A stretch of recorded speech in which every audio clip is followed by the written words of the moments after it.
మృదువైన ప్రకాశవంతమైన చర్మం ఇవ్వడానికి Vivel sandal glow by ITC. అన్నా స్క్రీన్ పెద్దగా ఉన్న మొబైల్ ఎక్కువ మెమరీ ఉండే నాకు పెద్ద బ్యాటరీ ఉండే కావాలి. నాకు ఒక కార్బన్ జంబో ఇవ్వు.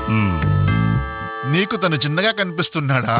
Carbon jumbo screen, jumbo battery మరియు జంబో మెమరీ ముందు ప్రతి ఒక్కరూ చిన్నగానే కనపడతారు. కార్బన్ జంబో, దీన్నే అంటారు life jumbo size.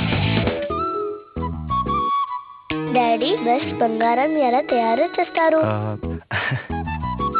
Daddy bus ఇల్లు ఎలా కడతారు? తరాల నుండి శ్రేష్టమైన ఇల్లు కేసీపీ సిమెంట్ బలంతోనే. అవును, బెస్ట్ డ్యామ్ ఎలా కడతారు? KCP cement. కేసీపీ సిమెంట్ శ్రేష్టమైన నిర్మాణాల కోసం.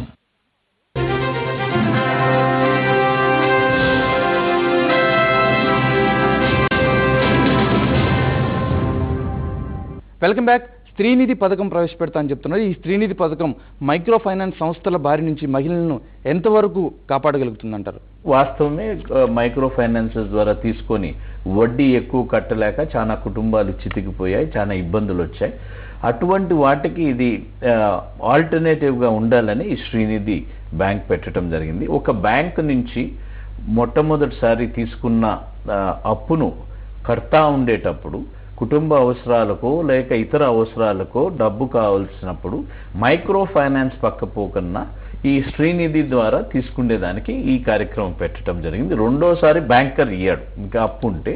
అందుకని ఇది వారి సంస్థగా వారికి నమ్మకము కలుగుతుంది కాబట్టి వారి సంస్థలో ఇది డబ్బు ఇచ్చి వారు మళ్ళా వెనక్కి కట్టే విధంగా లాంగ్ ఇన్స్టాల్ దీంట్లో కూడా పావలా వడ్డీ పెట్టడం జరిగింది.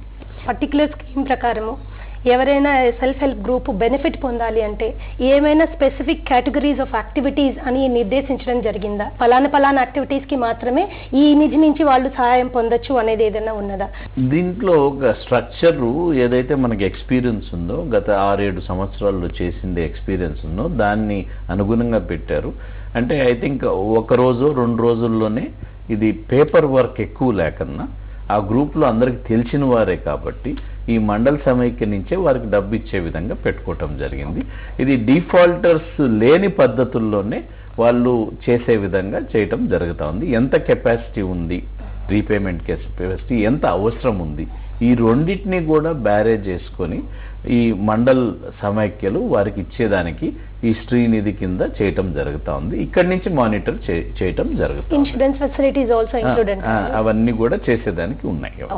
ముఖ్యమంత్రి గారు ఎస్హెచ్జి గ్రూపుల ద్వారా ఇప్పటికే ధాన్యం సేకరణ, పాల సేకరణలో చాలా ముందున్నారని చెప్తున్నారు. వీరికి మరింత ప్రోత్సాహం మీరు ఏ విధంగా కల్పిస్తారు?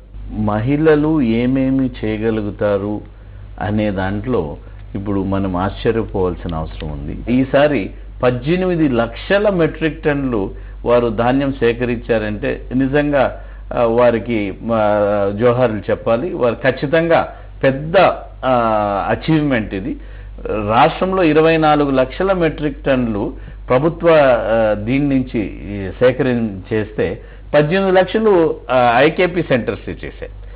వారికి కమిషన్ కూడా 42 కోట్ల రూపాయలు వచ్చింది. కమిషన్ గురించి కాదు, వారు కష్టపడి రైతుకు ఇబ్బంది ఉన్నప్పుడు వారిని కాపాడేదానికి తీసుకున్న చర్యలు మీరు నమ్మరు. కొన్ని దగ్గర అయితే రాత్రి 12 గంటలు 1 గంటలు లారీ లోడ్ అయ్యేంతవరకు వారు ఉండి లోడ్ చేసి పంపించే అంత మార్పు గ్రామీణ ప్రాంతంలో మహిళలు తీసుకొని వచ్చారు. అది నిజంగా మన రాష్ట్రానికి మన సమాజానికి కూడా గర్వకారణం. వీటికి అనుగుణంగా మనం 1000 గోడౌన్స్ మహిళా గ్రూపులకు వారికి ప్రొక్యూర్మెంట్ అవసరాలకి కొత్త గోడౌన్స్ కూడా ఇవ్వటం జరుగుతూ ఉంది. అంటే ఒక 25 లక్షల గోడౌన్స్ మనం అన్ని డిపార్ట్మెంట్స్లో తీసుకొని వస్తాం. అంటే 1000 గోడౌన్లు ప్రత్యేకంగా ఐకేపీ సెంటర్స్కే మనం ఇవ్వటం జరుగుతుంది. నిన్న చిత్తూరు జిల్లాలో ఫర్టిలైజర్ కూడా మాకు ఇవ్వండి మేము చేస్తామని కోరటం జరిగింది. వారు చాలా ఎంటర్ప్రైనర్గా ముందరకు వస్తున్నారు. ఖచ్చితంగా వారికి అన్ని సహాయాలు చేయటం జరుగుతుంది. అంటే ధాన్యం సేకరించడం కాదు, గోడౌన్లు పెట్టే బాధ్యత కూడా. గోడౌన్స్ వారి కస్టడీలో వారికి ఉంటే, మొన్న స్కూల్స్ వాడారు, ప్రైవేట్ గోడౌన్స్ తీసుకున్నారు, రైస్ మిల్లర్స్ దగ్గర వారి కస్టడీలో ఉంటే వారికి కమిషన్ కూడా ఆ గోడౌన్స్ ద్వారా వచ్చేదానికి, వారికి బలోపేతం అయ్యేదానికి ఐకేపీ సెంటర్స్ స్ట్రెంగ్తన్ అయ్యేదానికి ఉంటుంది. అందుకని వారి గోడౌన్స్